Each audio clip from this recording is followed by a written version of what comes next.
Lorsque Fatou Sen a lancé sa ligne de vêtements, NEA, en septembre de l'année dernière, elle n'a pas pris la peine d'ouvrir un compte bancaire. L'entrepreneuse sénégalaise de 28 ans a préféré payer ses fournisseurs et artisans et recevoir les paiements de ses clients avec de l'argent mobile. À l'heure actuelle, l'utilisation de l'argent mobile est incontournable dans le business, dit-elle. Surtout avec la vente en ligne, les clients paient souvent par transfert d'argent, ce qui facilite la vente. Sen, qui est basée entre Thiès et Dakar, n'a pas encore de point de vente physique. Elle fait surtout de la publicité et vend la plupart de ses produits en bogolan, en cire et en pagne tissé en ligne. Lorsqu'elle apporte ses produits sur un marché, elle se sent plus en sécurité en sachant qu'elle n'a pas besoin de transporter de grosses sommes d'argent sur elle. Le mobile money nous permet d'éviter les agressions parce que même si tu pars au marché, ton argent est dans ton compte et tu pourras faire tes achats tranquillement avec ton mobile money, a-t-elle déclaré. L'argent mobile qui fonctionne comme un crédit en monnaie réelle, échangé via les téléphones portables est souvent associé à l'Afrique de l'Est. Le premier grand service d'argent mobile du continent, M-Pesa de Safaricom, a été lancé au Kenya en 2007. Bien avant qu'Apple Pay ou d'autres applications de paiement numérique n'existent ailleurs, les Kenyans payaient tout, de la course en taxi au loyer mensuel, avec leur téléphone.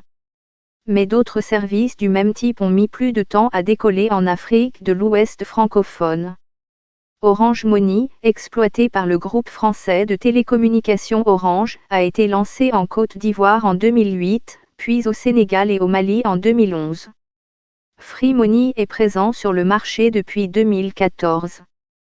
Mais même en Côte d'Ivoire, qui a le taux de pénétration le plus élevé de tous les pays de la région, le niveau d'adoption de l'argent mobile n'est que de 31%, contre 77% au Kenya, selon Sylvia Musi, coordinatrice de programme à la Banque mondiale qui effectue des recherches sur l'argent mobile en Afrique. Mais la tendance commence à progresser dans la région et plus rapidement que partout ailleurs sur le continent.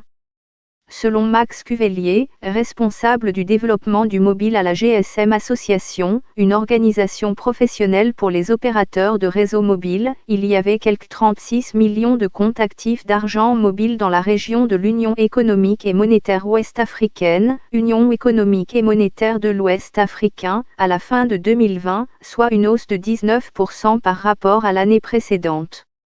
Le nombre de comptes enregistrés est beaucoup plus élevé. Alors que la région représente environ 22% du nombre total de comptes actifs en Afrique, elle connaît une croissance plus rapide que toutes les autres régions, a déclaré M. Cuvelier. Une entreprise qui capitalise sur cet élan est Wave, basée à Dakar. Lancée en 2018, la fintech du mobile money affirme être désormais utilisée par plus de la moitié des adultes au Sénégal. Koura Karine Séné, directrice générale de Wave pour l'Union économique et monétaire de l'Ouest africain, affirme qu'une des priorités est de renforcer l'inclusion financière. C'est de proposer aux Africains une solution qui est meilleure que le cash parce que tant qu'on ne proposera pas quelque chose qui est meilleur que le cash, ils n'abandonneront pas le cash, dit-elle. Quand on veut inclure financièrement des gens que les banques traditionnelles n'arrivent pas à inclure, il ne faut pas qu'on soit plus cher et plus compliqué que la banque traditionnelle. Wave est récemment devenue la première licorne d'Afrique francophone après que son tour de financement de série allait valoriser à 1,7 milliard de dollars américains. Elle a levé 200 millions de dollars, la plus grande série à jamais réalisée en Afrique. Une licorne est un terme de la Silicon Valley utilisé pour les startups évaluées à 1 milliard de dollars ou plus. Cela montre au monde entier que l'Afrique francophone dispose de la profondeur de marché et de la réserve de talent nécessaires pour créer des géants de la technologie, a déclaré TJ Ndem, associé général de la société de capital risque Partech, qui a été l'un des premiers investisseurs dans Wave. Selon Séné, Wave était initialement 70% moins cher que ses concurrents du secteur des télécommunications lorsqu'elle est arrivée sur le marché sénégalais. Elle offre un service gratuit pour le paiement des factures et l'encaissement d'argent, et maintient les frais de transfert à un niveau bas. Avant, Orange avait des tarifs excessivement chers, a déclaré Fatou Sen, l'entrepreneuse de mode. Wave est venu avec des tarifs vraiment abordables, du coup la majorité a migré vers Wave. En juin, Orange a été contraint de revoir ses tarifs à la baisse. L'entreprise a également empêché les utilisateurs de Wave d'acheter du crédit téléphonique Orange sur sa plateforme. Les agents, qui achètent et vendent du crédit mobile Money aux clients, ont également subi une baisse de leur commission. Orange Money affirme ignorer si le système actuel de frais réduits sera viable à long terme. Wave, pour sa part, affirme que les frais sont équitables et qu'ils sont restés faibles depuis le lancement en 2018. Quant aux agents, qui, selon Orange Money, gagnent moins aujourd'hui, Séné a déclaré que Wave crée des emplois sur le continent, emploie quelques 1500 personnes en Afrique et travaille avec un réseau de 30 000 agents. Pour ne pas être évincé du marché, Orange, comme les autres opérateurs mobile Money, a dû suivre le mouvement de réduction des tarifs, c'est-à-dire les diviser quasiment par 4, a déclaré Cheikh Tidiane Sarr, directeur général d'Orange Finance Mobile au Sénégal.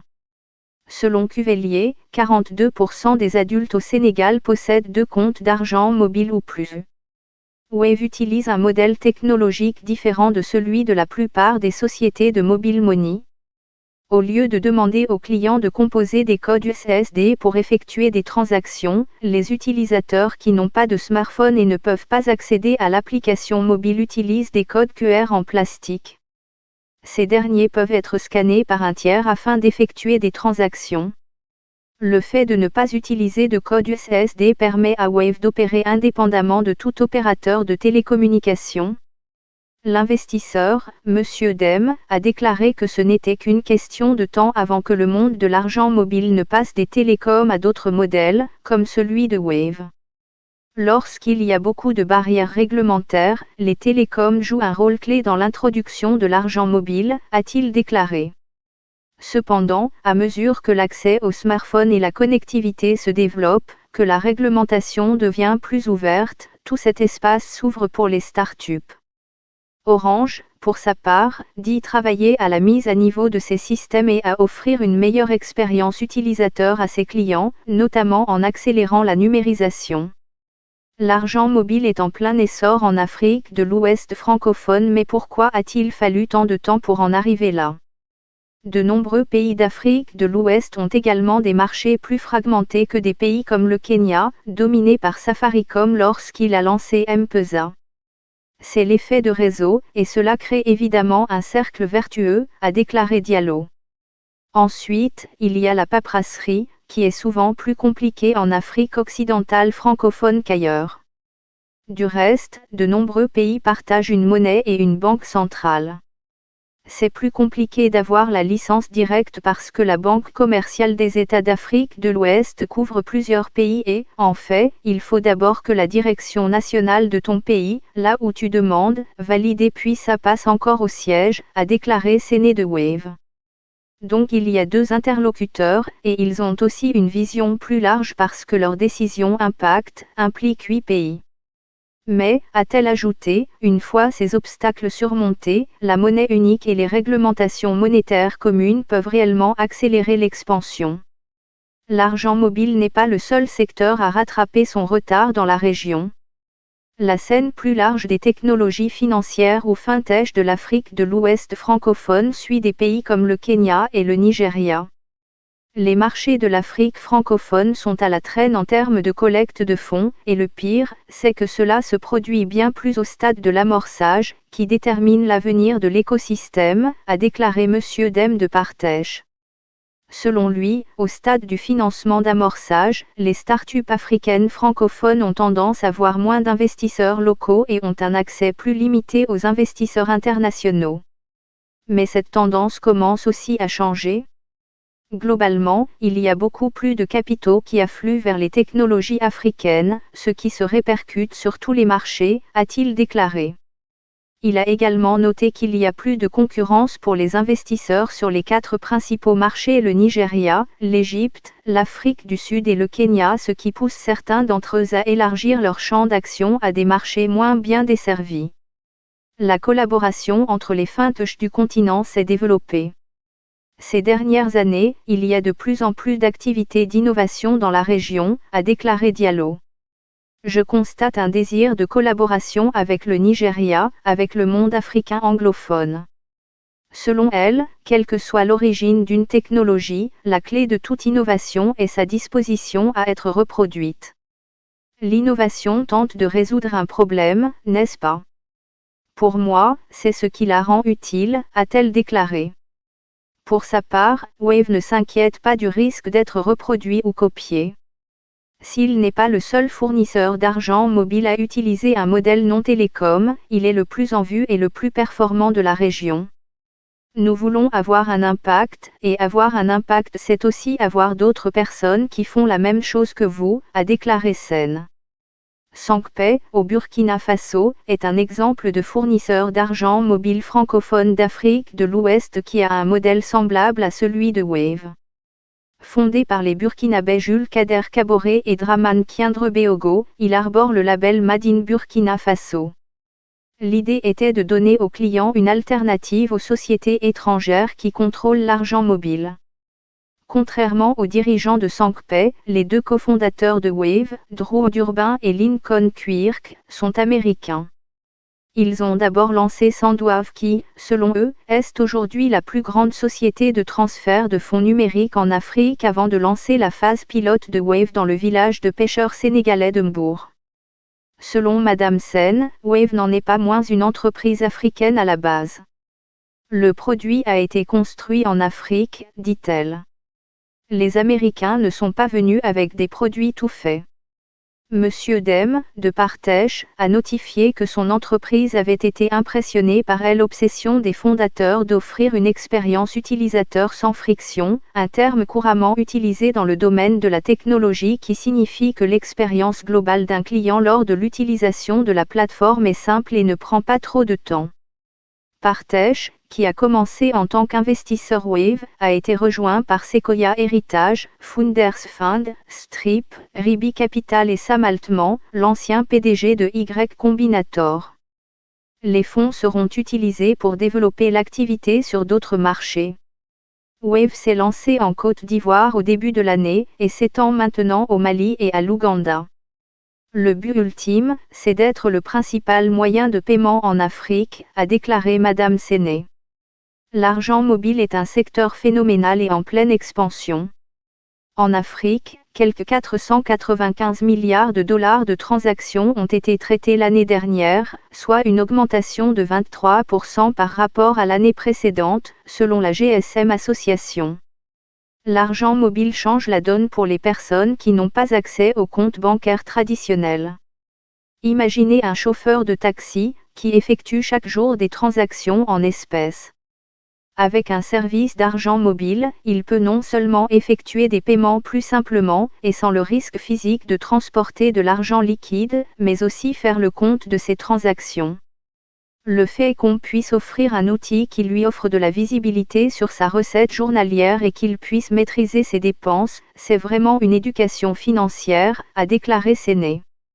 Ensuite, Wave veut offrir plus de produits au-delà des simples paiements, travailler avec des banques pour offrir des comptes de crédit et d'épargne par exemple. On n'est pas là pour disrupter les banques, on vient en soutien aux banques, a déclaré Séné, notant que les startups comme Wave peuvent être beaucoup plus agiles que les grandes organisations comme les banques. Il s'agit d'aller plus loin que la banque, là où la banque ne peut pas aller, il faut être complémentaire à la banque, a-t-elle dit. Les femmes en particulier ont tout à gagner de l'argent mobile. Une étude menée au Kenya par un économiste du Massachusetts Institute of Technology a révélé que l'accès à l'argent mobile est associé à une réduction de la pauvreté, en particulier dans les ménages dirigés par des femmes. Musi, de la Banque mondiale, a découvert un lien entre les entreprises dirigées par des femmes qui utilisent l'argent mobile et un investissement plus important dans des choses comme le capital, les équipements ou les terres. Cette relation est vraiment importante, car les entreprises dirigées par des femmes sont vraiment à la traîne en termes d'investissement, a-t-elle déclaré. Plus d'investissement participera à créer des entreprises plus fortes et cela peut avoir des retombées plus larges sur les économies. Les entreprises dirigées par des femmes embauchent plus de femmes, a déclaré Madame Musi. Et puis, comme le montrent les études, les femmes investissent davantage dans l'éducation de leurs enfants, donc c'est aussi une source potentielle de croissance à long terme.